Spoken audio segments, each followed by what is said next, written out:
Hello बच्चों, आइए प्रश्न को देखते हैं। निम्नलिखित प्रत्येक संबंध को क्रमित युग्म के समुच्चय के रूप में व्यक्त कीजिए और ज्ञात कीजिए कि वह एक फलन है या नहीं है। हमारे पास h इस तरह से परिभाषित है समुच्चय निर्माण रूप में एक्स वाई, जहाँ पे x प्लस वाई बराबर है 3 के। यहाँ x और y जो है दोनों ये दिए गए समुच्चय से आने चाहिए। समुच्चय में 4 अवयव है, 0, 1, 2 और 3। प्रश्न को हल करने से पहले इसकी मुख्य अवधारणा के बारे में चर्चा कर लेते हैं। तो देखिए यहाँ पे हम लोग लिखने वाले हैं मुख्य अवधारणा। मुख्य अवधारणा में सबसे पहली चीज हमें कर्मित युग्म बनाना आना चाहिए। कैसे बनाते हैं वो हम लोग यहाँ पे बता देते हैं। देखिए कर्मित युग्म जैसे मैं बोलूं कि a जो है इसमें 2 अवयव मैंने बोले, 1 और 2, ठीक है। और b जो है इसमें मैंने मान लो 2 अवयव इसमें भी बोल दिए, या 3 अवयव मान लो a b c, ये 3 अवयव इसमें बोल दिए मैंने।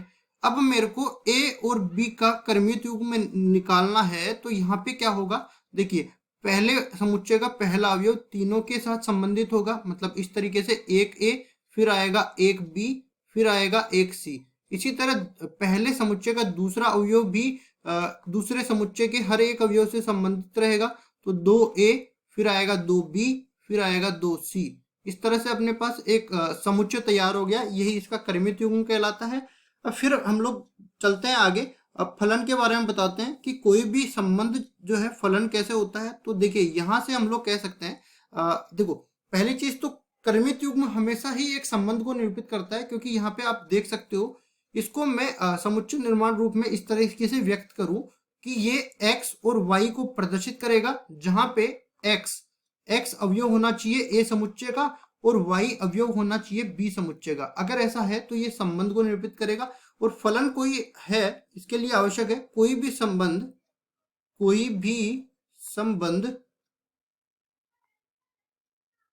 फलन हो, इसके लिए आवश्यक है कि प्रांत के प्रत्येक अवयव का प्रतिबिंब होना चाहिए, प्रतिबिंब सहप्रांत में मिलना चाहिए। और देखो ये तो मिलना चाहिए ही चाहिए, ठीक है। और इसके अलावा ये भी आवश्यक है कि प्रांत में ऐसा कोई अवयव नहीं मिलना चाहिए और केवल एक ही प्रतिबिंब मिलना चाहिए। कोई अवयव नहीं मिलना चाहिए जिसका एक से ज्यादा प्रतिबिंब हो, और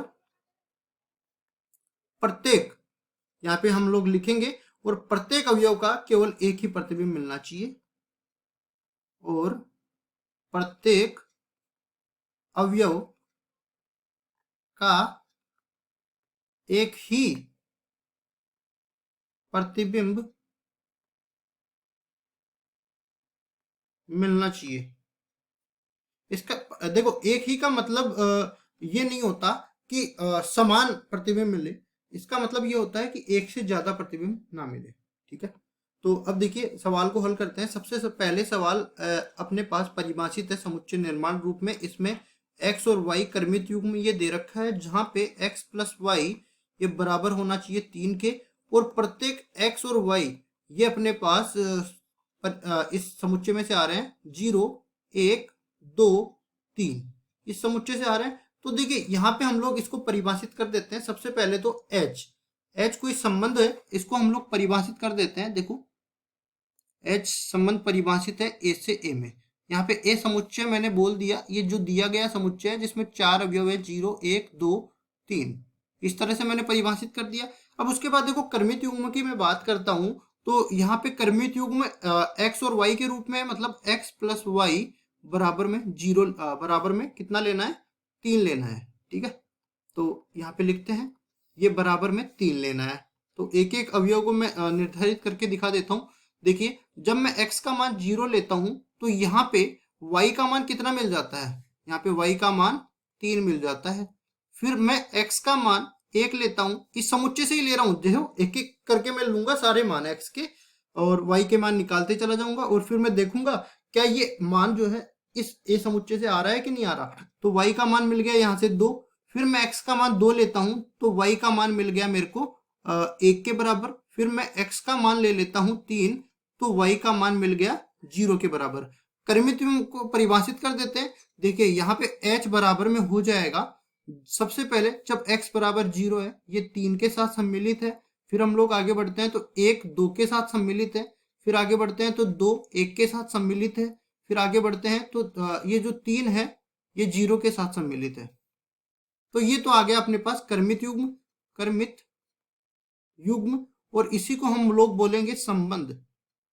संबंध, और संबंध कैसे होगा? अगर मैं x को संबंधित कर दूं r से, h को मैं संबंध से परिभाषित कर रहा हूं, x को संबंधित कर दूं y से। अब देखिए देखिए हम लोग बताते हैं क्या ये एक फलन है कि नहीं। तो इसमें देखिए इस तरह से मैं बोल देता हूं, मान लो कि 0 1 2 3 ये इस समुच्चय के अंदर आ गया, समुच्चय को मैंने ए बोल दिया। इसी तरह यहाँ पे मैंने ये भी अपने पास ए समुच्चय जिसमें 0 1 2 3 अवयव आ गए। अब इसके बाद देखिए हम लोग इनको संबंधित कर देते हैं। 0 को संबंधित करेंगे 3 से, और इसी तरह 1 को संबंधित करेंगे 2 से, 2 को संबंधित करेंगे 1 से, और 3 को संबंधित करेंगे 0 से। तो यहाँ पे आप देख सकते हो फलन की दोनों परिभाषाएं इसको संतुष्ट करती है। पहली परिभाषा, प्रांत के प्रत्येक अवयव का प्रतिबिंब मिलना चाहिए, तो ऐसा कोई अवयव नहीं छूट रहा जिसका प्रतिबिंब नहीं मिल रहा। और साथ ही साथ देखो इसमें दूसरा परिभाषा यह है कि प्रत्येक अवयव का एक ही प्रतिबिंब मिलना चाहिए, मतलब किसी भी अवयव, ऐसा कोई अवयव नहीं मिल रहा जिसका एक से ज्यादा प्रतिबिंब हो। ठीक है, तो हम लोग कहेंगे कि H एक फलन है। H एक फलन है। तो हमें क्या करना था? देखो पहली चीज तो हमें कर्मित युग्म के समुच्चय के रूप में व्यक्त करना था, जो कि मैं यहाँ पे कर चुका हूं। और फिर हमें बताना था कि ये एक फलन है या नहीं, तो मैंने ये भी बता दिया ये एक फलन है। इस तरह से मैंने मुख्य अवधारणा का उपयोग करते हुए सवाल को हल कर दिया। यही हमारा उत्तर हो जाएगा। आशा करता हूँ ये सवाल आपको समझ में आया होगा। धन्यवाद।